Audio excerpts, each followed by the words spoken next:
عالم الغيب والشهادة هو الرحمن الرحيم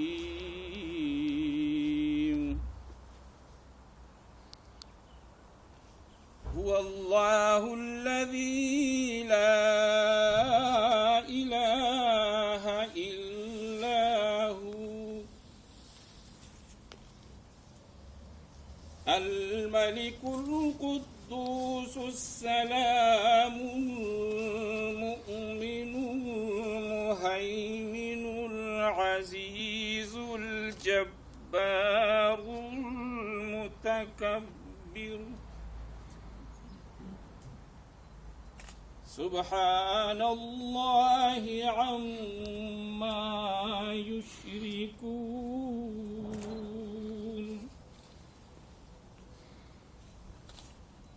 هو الله الخالق البارئ المصور له الأسماء الحسنى يسبح له ما في السماوات والأرض وهو العزيز الحكيم صدق الله العظيم.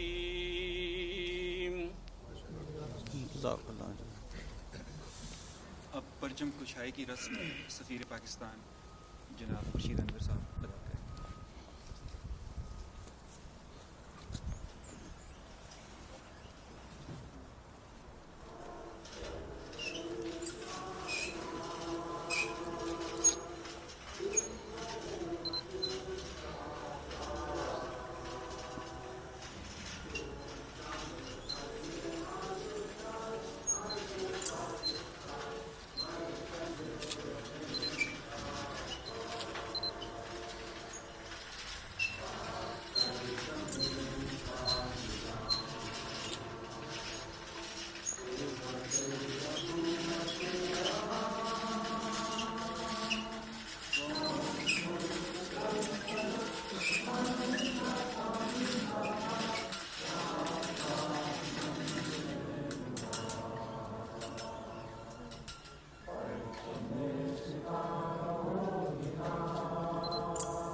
بسم اللہ الرحمن الرحیم.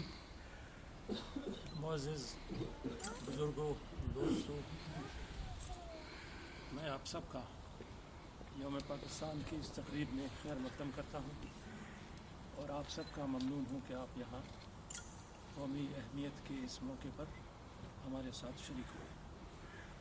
میں آپ کے سامنے جناب صدر صاحب کا اور جناب وزیر اعظم صاحب کا پیغام پیش کرتا ہوں. پہلے جناب صدر مملکت آصف علی زرداری صاحب کا پیغام جو انہوں نے قوم کے نام اس مبارک موقع پر دیا ہے. میں پیغام شروع کرتا ہوں. امسال یوم پاکستان ملک کی تاریخ میں ایک یادگار دن کے طور پر رقم کیا جائے گا، کیونکہ ایک منتخب جمہوری پارلیمان اور حکومت نے پہلی دفعہ اپنی آئینی مدت پوری کی ہے اور قوم کو جمہوری راہ پر گامزن کر دیا ہے. یہ دراصل ایک عظیم کامیابی ہے اور جمہوریت، وفاقیت اور آئین کی بالادستی کے حصول کے لیے قوم کی جستجو میں ایک سنگ میل ہے جس کے لیے پاکستان معرض وجود میں آیا. میں یوم پاکستان کے مبارک موقع پر پوری پاکستانی قوم کو مبارکباد پیش کرتا ہوں. 73 برس قبل آج ہی کے دن مسلمانان بر صغیر نے اپنے لیے ایک علیحدہ مادر وطن کے حصول کا عزم کیا تھا اور 7 سال کے قلیل عرصے میں اس کے حصول کو ممکن بنا کر دکھایا۔ یہ اہم دن بر صغیر کے مسلمانوں کی اجتماعی سوچ کا مظہر ہے اور ایک مشترکہ منزل کی تلاش میں ان کی ذہنی ہم آہنگی کا آئینہ دار ہے۔ یوم پاکستان ہر سال ان مقاصد کے حصول کے عزم کو دہرانے کا موقع فراہم کرتا ہے جن کی خاطر پاکستان مارز وجود میں آیا تھا۔ یہ بابائے قوم حضرت محمد علی جناح رحمۃ اللہ علیہ کے ساتھ ساتھ ان تمام شخصیات کو خراج عقیدت پیش کرنے کا موقع بھی فراہم کرتا ہے جنہوں نے تقدوقی اور لازوال قربانیاں پیش کی۔ آج کے دن ہمیں یہ یاد رکھنا چاہیے کہ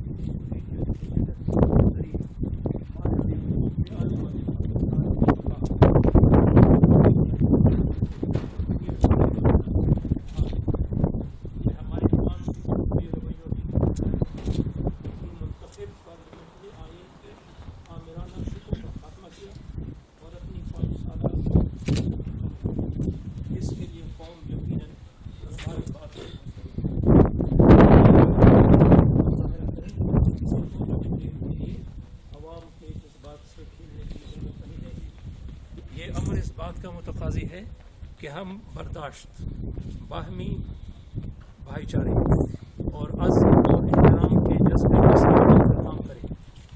یہ امر بھی ضروری ہے کہ پارلیمان، عوام اور مملکت کے تمام ادارے ہم آہنگی کے ساتھ آگے بڑھیں۔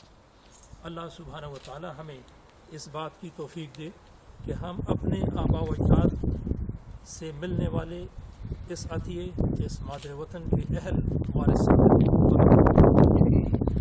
صدر صاحب کا پیغام ختم ہوتا ہے، ساتھ ہی میں وزیر اعظم صاحب کا پیغام پیش کرتا ہوں۔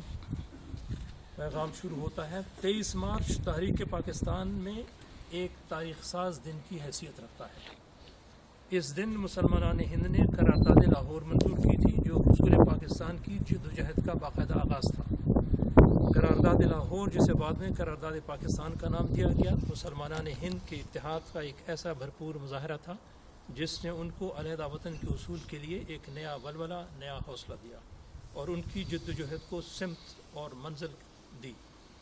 لاہور میں 2 مارچ 1941 کو مسلم اسٹوڈنٹ فیڈریشن سے خطاب کرتے ہوئے قائد اعظم رحمۃ اللہ علیہ نے فرمایا، کوٹ، مسلمانان ہند کے مسائل کا واحد اور پائیدار حل ملک کی تقسیم ہے تاکہ دونوں قومیں اپنے استعداد کے مطابق اقتصادی، معاشرتی، سیاسی طور پر ترقی کر سکیں۔ مسلمانوں کی جدوجہد کا مقصد ایک ایسی مملکت کا قیام تھا جس میں وہ مکمل آزادی کے ساتھ اپنی انفرادی اور اجتماعی زندگی اپنی روایات کے مطابق گزار سکیں۔ اللہ سبحانہ و تعالیٰ کا فضل ہے کہ آج ہم ایک آزاد اور خود مختار ملک اور جمہوری فضا میں زندگی گزار رہے ہیں۔ اب ہمارا فرض وطن عزیز کو ترقی اور خوشحالی کی اس منزل پر فائز کرنا ہے جس کا خواب ہمارے قائدین نے دیکھا تھا اور جس کی خاطر انہوں نے انت تک محنت کی اور بے مثال قربانیاں دی۔ اللہ سبحانہ و تعالیٰ کا احسان ہے کہ ملک میں پہلی بار ایک جمہوری حکومت نے اپنی آئینی مدت خوش اسلوبی سے مکمل کی، جو ملک میں جمہوریت کے تسلسل اور جمہوری اقدار کے فروغ کے لیے ایک مثبت اور خوش آئند پیش رفت ہے۔ آج ہم قرارداد پاکستان کی یاد ایک ایسے موقع پر تازہ کر رہے ہیں جب ملک میں آئندہ انتخابات کی تیاریاں زور شور سے جاری ہیں اور عوام آئندہ انتخابات کے شفاف، منصفانہ اور غیر جانبدارانہ انعقاد کے لیے پرعزم ہے۔ یہی بابائے قوم کی خواہش اور آرزو تھی کہ پاکستان میں جمہوریت کا بول بالا ہو اور عوام جمہوریت کے اثرات سے بہرہور ہوں۔ اللہ سبحانہ و تعالیٰ کا شکر ہے کہ اس نے ہمیں اس امتحان میں سرخرو کیا۔ مجھے امید ہے کہ عوام آئندہ انتخابات میں اپنی پختہ سیاسی شعور کو بروئے کار لاتے ہوئے ملک کے لیے بہترین سیاسی قیادت کا انتخاب کریں گے اور قائد اعظم رحمۃ اللہ علیہ اور تحریک آزادی کے قائدین کے خوابوں کو شرمندہ تعبیر کریں گے۔ میں اس موقع پر قائد اعظم رحمۃ اللہ علیہ کا وہ پیغام دہرانا چاہتا ہوں جو انہوں نے 23 مارچ 1944 کو قوم کے نام دیا تھا. کوٹ: آئیے ہم اس طرح پر امید ہو کر آگے بڑھیں کہ ہماری صفوں میں اتحاد اور ہمارے کاموں میں نظم اور ضبط ہو. اگر ایسا ہوا تو مجھے کامیابی کا پورا یقین ہے.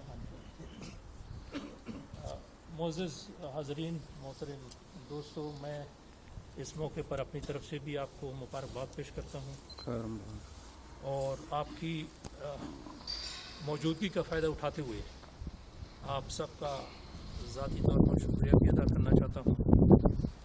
میں انشاءاللہ ویانا میں اپنا مشن، اپنا ٹرم آف ڈیوٹی مکمل کر کے اگلے سال میری واپسی ہے، اگلے مہینے انشاءاللہ میری واپسی ہے.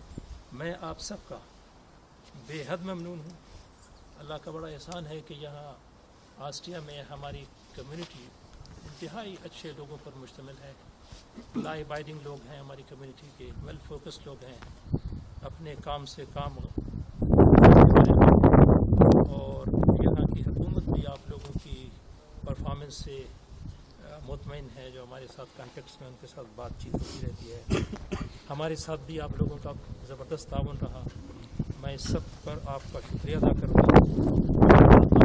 آپ سب کی صحت و سلامتی، آپ سب کا شکریہ. سردی کی وجہ سے میں نے ذرا جلدی سے پڑھا، لیکن مجھے معلوم ہے کہ یہاں سردی کچھ آج قدر ذرا زیادہ ہے، لیکن یہ شکر ہے اللہ کے